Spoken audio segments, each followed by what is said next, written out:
Hello, what from a dropping? Tinasi, ahun kimli. Na wenya bejimetan riding ho. Smooth, fully nyanya. As what fraud then? Missy, what from a dropping? Menka jiwedi ban and fambra wana. Dropping. Manfa u parcel unko ana menka jimbra wana. Dropping. Manka fa wo mofra bambra wana. Dropping. Menka jiwu groceries embra wana. Dropping. Laundry, makwa bantam dodo. Kwana biya ewo whole Ghana. Go Play Store ana App Store. Na download Dropping. DROPYN. Dropping. Not from within a minute. Na mo bohode. Dropping. Menso ya Ghana ha bebia. Yejuma ya sonko. What from a Dropping? Masa ya what town. Kale moku take Dropping. Ebusiafo nano ya and the government of Ghana in partnership with Zoomlion Ghana Limited. Omo ekra waste collection trucks and the dustbins home funi and amu screen also no. ABC Black Star Square say omo de ba be fight the waste management crisis in the country. Ama Ghana for dodo na eni age edi ahrusie say abana ya ade ani ade. Now so me de I am not impressed. Massa, I know the games these guys play. These are criminals we are talking about. I know the games these politicians play on the minds of the people. Intermediate, I am not impressed because in the first place, West and I said baller e what Ghana no. Se ka se ye tu ase a enya 500 trucks asemo muntie me ye. Now tashi waste krampo yesen. Baller egu choko e yesen. Kaneshi baller nyamaye. Tashi nungwa emaye. Nima baller emaye. Agbogoloshi baller emaye. Eti baller na e what Ghana no. Se ka se ye fight here. Enya 500 trucks asem. And this type of dustbins. What must you intermediate? I am not impressed. Meaning say, Sanima way now a gimmicks. This is how they play with the minds of the people. Oma who say, fix the country hashtag in ya creating no. It put pressure on the government. So they just want to do something to calm the people down. I am above it. Massa, I am above these kind of games. Young kind of crap. Now so ansana. May go into details. Nienti amede many enso sa de na omo aye no. Ye nua bema baako oye a follower of Freemind family. Ono nso de na dwen kire aba concerning trucks any dustbins here make ho asemu yi. Nti no ye ni kan ye nti ensemu a ye nua bema no ode atodwa. Na se wi asanya mu nyina munim no. Ma kire madwen. Ye nti ye nua bema no. Hell, oh my Ghana this year. Your friend Nanayo. Was some me beside Ghana as for any politicians. Since the mona who control mine. Ghana sorry baby a party supporter. Sign a party bar. I saw for him teach you. So okay, my Bible around Exodus 19 verse 1, Akufo 26 one. According to the Bible, no, Israel Nyankopon a mosom no. E bibi okache Moses say opeso on Israel for no ekasa. Na oba Mount Sinai no so. Into okache Moses say onko dware Israel man mu ondware oman chese omusisi oman ompra man fiti obi ensi ntade. Mo bi aso nkwada na yin nchen kopem da kase no. Say ya no kre anese kontumpo. Ma ja tumu sara e tumu correction bo ho afori.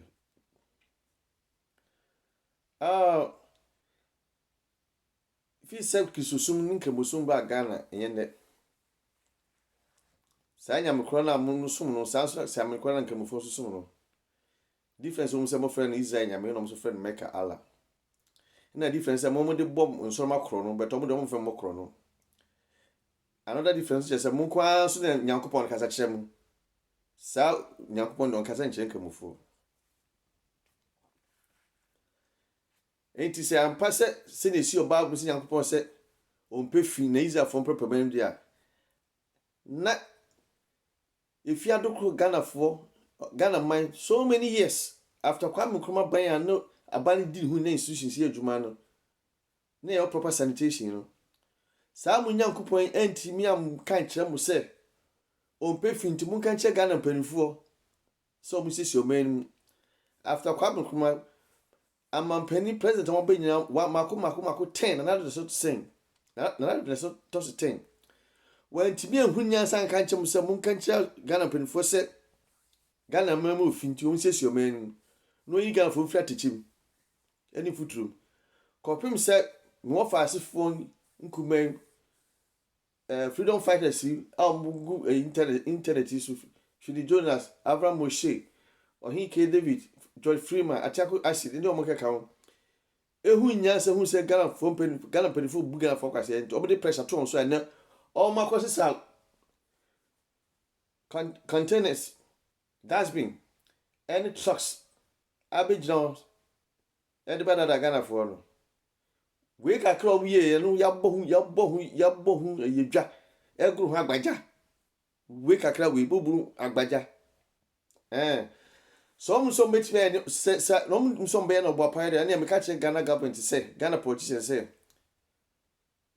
o mebia obekom no man efinwo imunti ne manya nsuo num ka akwanye omunya hospital papa school semunye bibia basa obi adwuma ye yine di no unemployment compensation say government institution in work no that country has no government sa o man government bi enu enye government ni say ohiani bokro na ni achi no skin no afere hodi any country which is facing the problems of basic amenities for its people to enjoy for life, that country has no government.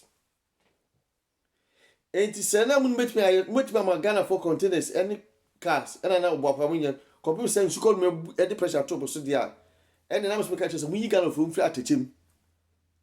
Any foot room. Moon make sure be any patch you're gonna be out. You pave everywhere in Ghana. Mama Ghana for pavement, no man nancho so. Yen and another 90 as I call soon. Any at the chim, any food room for 500 years, 21st century, that's not 90 chim there. You have to pave everywhere in Ghana.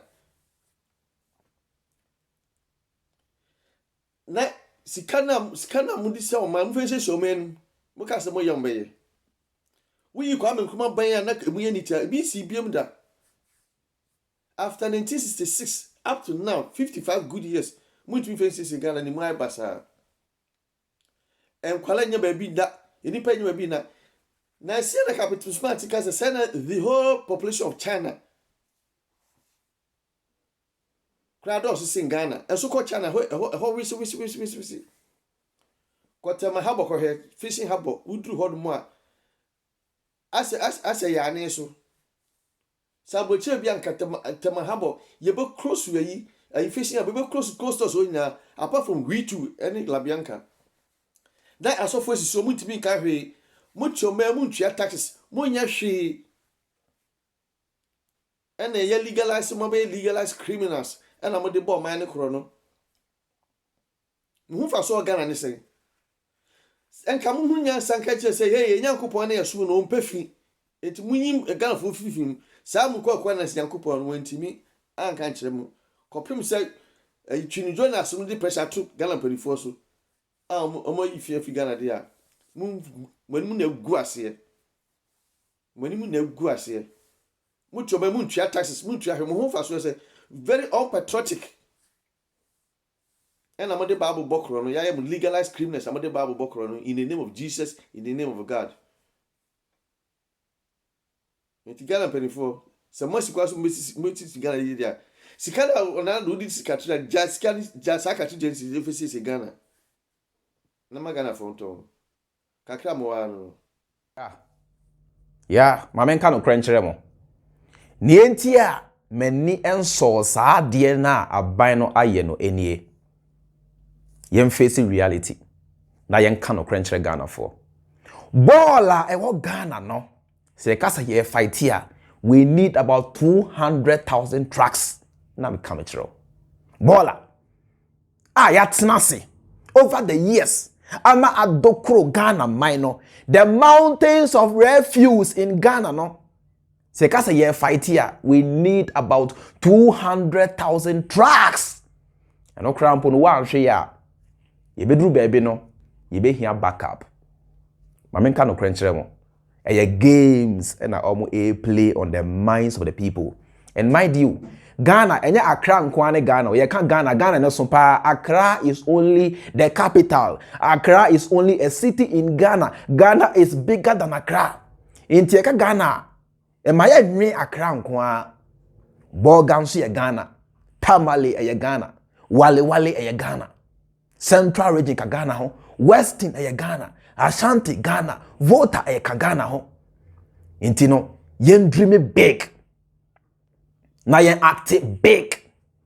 What must ye? Ye waha. Ena oman penida dako formreso. Metro mass buses. Double decker landing buses. Akufo to ye no ene ewen. Ghana Airways ene ewen. Ghana Telecom ene ewen. Kwame Nkrumah mreso. Na Ghana your ships. Ene sa ship ni na etwa yira afahin ewen.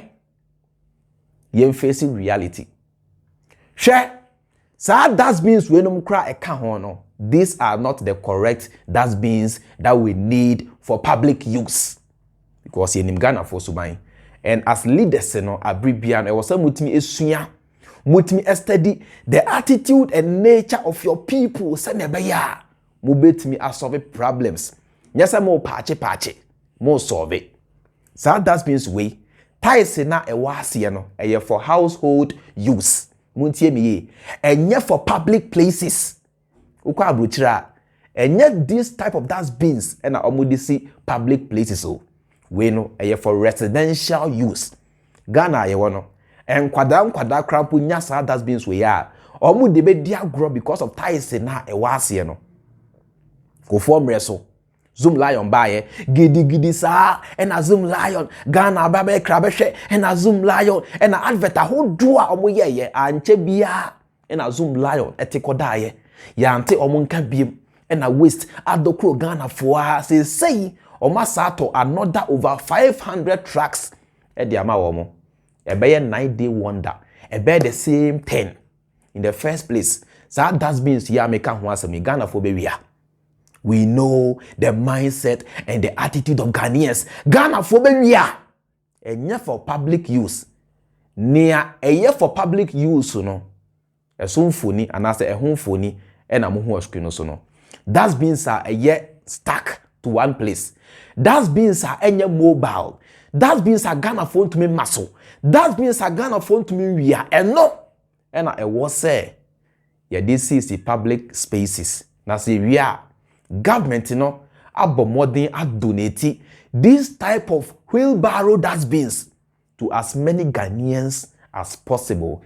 In the first place no Ghana your way Apostle Kojosafu Yobia or previous or yeah there when it comes to machines and this animal in the first place and go say abino any apostle etnasi and the two apostle and him say apostle wankasa wahu waste problem wa Ghana ye femu ye hia bola kasa e betimi afa bola nti apostle u betimi aboa anase wuntimi apostle yenim so ye ade yenim so utimi ye robot cars aeroplane cars any cars hold one now. So we don't need aeroplane cars, we don't need robocop cars.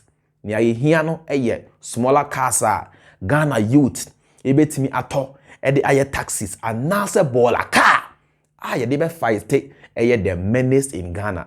Nanka apostle me gidi say when timimpo and deliver at least ni na kra na say otimi e deliver half na say ye kra half every abrochira ba na ye ho say at least Ghana ye sika no bi ya amfa ni na ankwa abrochire ebi aka o Ghana mainuma eboa ama Ghana GDP any CD no aye stable.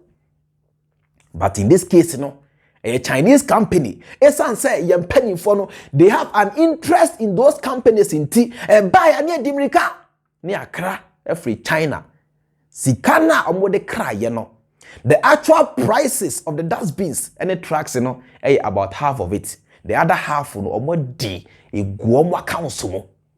ye mpanimfo no be sincere sika omo wi a egu omo accounts mu no se omo de kase anase se omo kase omo de top trucks any dustbins ama Ghana mine a omo antumi antokrampo no enye less than 1 million trucks na me come chiro omo antumi antompo no enye less than 1 million trucks. Ghana waste management issue no solution no enie nie di kan no your educational system yen shas ye encheche yen kwada no right from kindergarten primary the need to keep our environment clean because bibia no e shas ye with programming program a ye wo abofra ye de to ni trimo no eno e na ebe kire se obenyi abeye pani pa anase pani bone. Into let us attend to those in the kindergarten, those in primary. Na yema omo entity papa. Ukwa abrochira. Esan entity ya omo demand kwadanti no. So one obampo te car mu as a father or mother. Na so no bibi. Na so bie car no window. Eto femu a oban baby say, "Daddy, are you crazy or something? Mommy, what the fuck is wrong with you? What you are doing is silly, Daddy. Stop. Don't do it, Daddy. It's silly. Mommy, don't do it. Akwadano krabe correcto. Inti hono. Ye di kind of discipline we share omumu right from kindergarten. Obenyi no. Na sebi na dwen no. Eye adwuma. Matimasi ye. Ni eto so mienu. Sa open gutters na ebesi na ye constructing ye nyai. Na ye nhyase ye enye gutters ya kataso. Yen shas ye enye underground drainage systems. Let us begin to demolish and rebuild our cities and neighborhoods. There are so many neighborhoods in Ghana. Say a jump eto wa fire service car enya baby emfa na kwa kodum jano. There are so many vicinities in Accra, in other parts of Ghana. Sa waste collection trucks we enya baby mpo mfa na koho akwagofa bola no. Let us attend to the designing and the demarcation of our vicinities. Na yeto so miensa. And American I can say dustbins we no for household purposes. Na yempenia Ghana for intimi wia and no buy for outdoor purposes. Now Zoomlion Ghana for so omo and redesign their salary structure. Salary no enye bad. And ma Ghana for na omuni Zoomlion obeye djuma no omo corrupt. Yentria omo kaye. When we begin to pay them good, they will have a lesser tendency to be corrupt. What you see now, you have a plan, a schedule.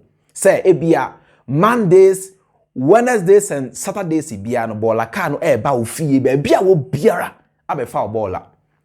Now poor neighborhoods no, and I say neighborhoods are income of the people are very low. Be they say agboloshi tashi money mamoni ade no. Yema waste collection no enye free for them. Now feel so no. Neighborhoods are income high from medium to high income neighborhoods. Be they say Trasaku, East Legon, Adren Gano, some parts of Osu, Adenta Baby, any those places no, yen charge almost at least a fee for waste collection. Now so poor neighborhoods ne dear yen fa bola for free. We no be boa. Ama waste management no are effective. I feel so no yen pay cars more than 200,000. Now yen dispatch almost to various places in Ghana. That is the only time I will believe we say the government is really ready to fight waste management or waste problem in Ghana. Because Ghana baller no enye 500 trucks asem. And a Ghana baller no enye this type of dustbins asem. Muntie me ye. So don't let them deceive you. Eye gimmicks. Don't let them deceive you. After no, yembani pure water. Na yembani black polythene bags. Na yembani most of the plastics which have become a menace to our environment. Na yembani sustainable, environmentally friendly solutions. Anya sa anima we ina no. Ye no kwa. Sa trucks we enche bia. The trucks themselves will be more than baller. Ye who be that? The trucks themselves will be more than baller. Maintenance culture. Adian so you're taking it seriously. See the container because see Carnation market. Na say eye ma yenkofa. Let us draw a schedule and stick to it. Container no say ye ko empty our damn site ho wi a yen wash ho na looking neat. Ni san fan kwesi ho. Anya sa tantan sa na da kwesi ho. Less than 2 years na container no ye ka kire wo say just about last year na aban kraba oman no mu a onyi ni. The container itself will be ready for disposal. Mama yen use ya dwen. Mama ye ma sabi adwen no enye adwuma. Gates no yankata so. Na say yankwankofa baller from a less less income neighborhoods no for free. They'll end up ye job musika omuntua. They'll end up going to pour their baller in the gutters. T1 yankata so. Number 2 yankofa ma omu for free for the start. Senya makano sabi aban ontie yen. The government should be able to listen to some of us. Now sabi mprediasan ye maya dwen enya juma. If truly we want to fight the waste problem in Ghana, this is the way to go. Now fe yempe sanitation police obi bie be hu se odidi ato enwura no egu basabasa bia no yenche no yen finding no wantimi antua yen finding tum not less than 10 years of ankosua nyansa. If we begin to apply these laws, Ghanaians will be forced to be disciplined, and that will be the time so you fight against the waste menace in Ghana. No, a bet me aye reality. Ghana for a bet me ehu eso ensunsan so anya sa menua sabi we are playing our own drums and we are dancing to it. Nothing will change and nothing will happen. These are my reasons in tia me say I am not impressed. 500 trucks enya she. These dustbins enya she. It will be the same old story. Sanya ko form reso a year no. If we are truly serious, let us take into consideration these recommendations that I have given to the government. It's as simple as that. It's as simple as that. It's as simple as that. Ebusia for medemo ebesia. Sanya mu ina mu nim no. Medin George Freemind. Ibinum so Ephraim chairman Freemind. Akram.